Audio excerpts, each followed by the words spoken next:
For the CBS Radio News from WCBS in New York, 6 p.m., August 16th, 1978.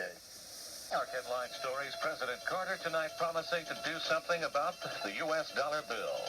New York City newspaper publishers readying a proposal for the Pressmen's Union. The machinists vote to strike. We'll get details from Steve Reed. Mayor Koch unveils plans for a co-op in the South Bronx and a new hotel by the World Trade Center. Irene Cornell will have that story. Myron Farber offers the judge in the Dr. X case a secret review of his book, but refuses to turn over his notes. Art Athens will have a report. Also coming up straight ahead in the half hour coming up, Mets lose in the ninth to San Diego, 2-1. The rest of the sports with Barry Landers. You New York bets will have your triple from Saratoga. A report on the day in business from Ray Brady. Bob Harris with more on the hot weather. Mary Gay Taylor with a story on how some New Yorkers are trying to beat the heat. The balloonists have made it to Ireland. They crossed the Atlantic. He's Pat Parson. I'm Ben Farnsworth. 6 o'clock. This is The World Tonight. Good evening. I'm Douglas Edwards, CBS News. President Carter has decided to try to put some of the glitter back on the American dollar. Robert Pierpoint reports. The White House confirmed that President Carter is deeply concerned over the falling dollar, but gave no clue as to what he might do about it. Reporters were referred to the Treasury Department, where again no one would really say what, if anything, will be done. But there was a strong hint that the New York Federal Reserve Bank may already have secretly intervened to prop up the dollar. In explaining that past U.S. policy has been to intervene only in a disorderly market, a Treasury official noted that Monday's was the most disorderly market in some time. He then pointed out that since Monday, the dollar has stabilized. The White House statement also indicated that the U.S. economy is strong and growing, which in the past has been a justification for refusing to change U.S. policy in the face of runs against the dollar, except to have the New York Fed secretly soak up some excess dollars. Why all this mystery?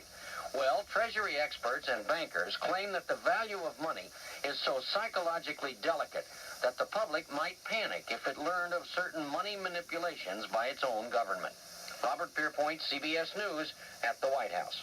The World Tonight continues after these messages.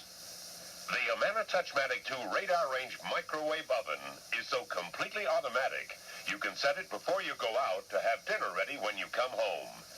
And if dinner's ready before you are, Amana's automatic temperature hold will keep food at serving temperature.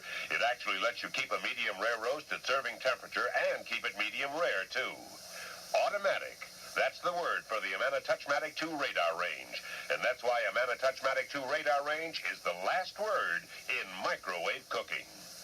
Spellbinding, complex, relentless. It's the second deadly sin. Scorching, vivid, superb. The long-awaited paperback bestseller, The Second Deadly Sin.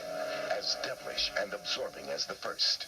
One of America's top artists has been brutally murdered, and Chief Edward X. Delaney, the persistent detective of the first deadly sin, searches New York's seamy underworld to uncover this year's strangest assortment of suspects.